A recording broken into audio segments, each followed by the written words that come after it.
Anton Haardt joins us. She is the celebrated artist, the award-winning writer, Montgomery native, and author of a phenomenal new book, Mose T, A to Z. She's also a musician.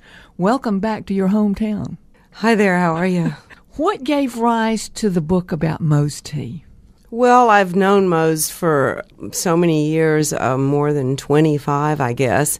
Collected his artwork for many, many years. Taped him and videoed him over the years. I would take an audio tape with me to his house, and back 20 years ago, just turn it on and just tape the family talking and whatever, and then saved them with the idea that sometime I would do something with it.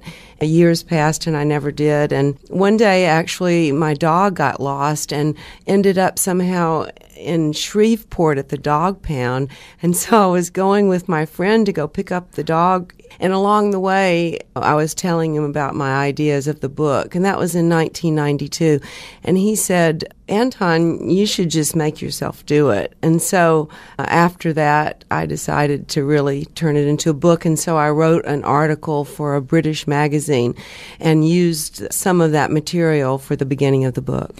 All those years, you were predominantly known as a visual artist, but writing ran in your family. Yes, it did. We create my art about. To me, you've come full circle because your book, Mose T, The Folk Art of Mose Tolliver, has won the Nautilus Book Award. Yeah, it has. It's won several awards, and I'm really surprised. I guess I didn't really think that it would, but it's won almost every award that I've entered. It won the Nautilus Award. It recently won a Creativity Award international competition in Kentucky, the New York Book Festival Award, and I'm very pleased. Many of your listeners are familiar with Mose T's work or have at least heard of him. This is a man who has achieved international prominence. And you had the foresight way back there to identify his talent, you as an appreciator of folk art or what you call outsider art. 1982 was a pivotal year for the discovery of his talent. What happened? Well, that's when we took him, he and his wife, and traveled to Washington to the Corcoran Museum for the Black Folk Art exhibit that first brought prominence to the African American primitive or self-taught artists of the South. And a number of other people that were artists also traveled there for this big event, and it changed the whole future of their art. Nancy Reagan attended, and there's a picture in the book of her with Mose T. I went up there with Tom Moore, who was a professor at Huntington at the time. I was asked to chaperone Mose and his wife. We went on the train. And we weren't really supposed to have a camera in there and take pictures of the president or the president's wife, but we didn't know that. And so there were all these security people there, and they didn't notice. And so we took like 3 rolls of pictures, and they never confiscated our film. And that photograph is one of the ones that we took. This book, I have thoroughly enjoyed reading it cover to cover, and I want you to share some excerpts that give us an insight into Mose and the way he viewed the world.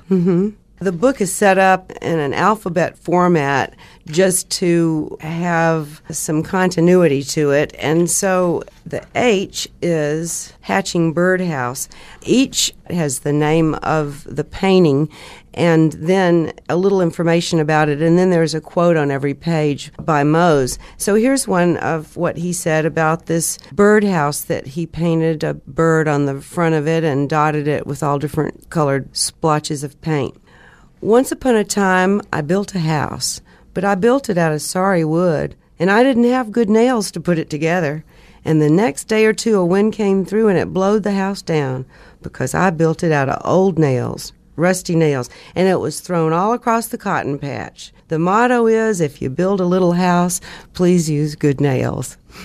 Anton, it was an accident that actually led to his art career. He had worked here in Montgomery as a gardener, also painting and at a furniture store, and had a terrible accident that led to his taking up art. That's right. And someone challenged him to take up art. Who was it? Well, it was Mr. McClendon, actually, that worked for the furniture company that was near his house. He took him to an art show, I think, and then suggested that he paint, and then Mose started to paint and enjoyed it. And he hung the paintings out on the outside of his house in a tree. And, of course, no one wanted them, and he only put $1 on them. And a friend of mine was a house painter doing a job on his street and saw these paintings and went inside and met the man and then knew that probably I would just love to see them. But at that point, that was in 1968 or 67, I didn't know what folk art was, and I didn't know what self-taught. I really didn't pay much attention to what the Southerners here used to call country primitive, but I really wasn't too interested in it, and then that was how it all began. I want you to read another excerpt of your book, and it talks about the privilege of witnessing a man spinning straw into gold on page 14. Well, this is at the end of the essay that I wrote on Mose, and I wondered why we were so drawn to a man like this that was so different from us. And so I say, the privilege of witnessing a man spinning straw into gold without contrivance is a magnetizing phenomenon.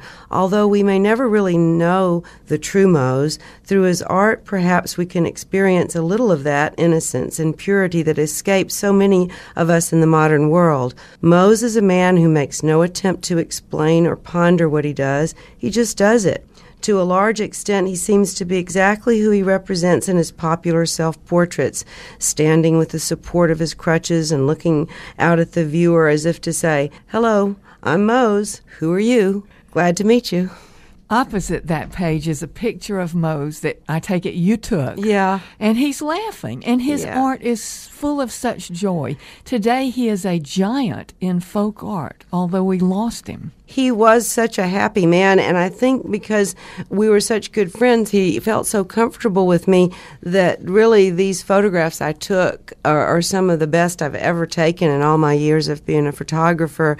He was so happy, and I think that Mose really enjoyed his fame and that he just turned everything into a positive thing because he just liked what he was doing, and you could hardly ruin his talent. Anton, I think you have documented the life and the art of an American original. You spotted it back in the late 60s. Today we celebrate his legacy and his art. Are you available to visit groups in our coverage area and talk about Mose T? Sure, I'd like to. I was at the book festival in Old Alabama Town and spoke this past summer, and I enjoy talking about it. So I would. What's your website? My website is www.antonart.com, ANTONART.com. Celebration. Is there another book in the works? Well, I've been working for the last 10 years on the second book, which is called Run Toward the Sun, Remembering Juanita Rogers. And that is more of a personal book of my friendship with a woman who lived out in Snowden, Alabama. A social worker named Virginia Boone called me one day because she had read about me and Mose and said, I have this woman who is making these clay sculptures, and I wondered if you would like to go and take a look. And it was just this amazing woman in the middle of nowhere that made these giant mud pieces and embedded them with bones. And we became friends in a very odd kind of way. She didn't trust people much, and I didn't trust people much, and we didn't trust each other. And then we learned through our friendship to trust each other, and I learned a lot from her and the power of her creative way of dealing with an unfortunate situation, living alone, having mental problems. Can we get back together and talk about that book and her life? Sure, okay. Good. Thank you for sharing all of this with us today. Well, thank you. I've really enjoyed being here. Okay. We have been visiting with Anton Haardt, the celebrated artist and award-winning writer. Her book is Mose T, A to Z, The Folk Art of Mose Tolliver.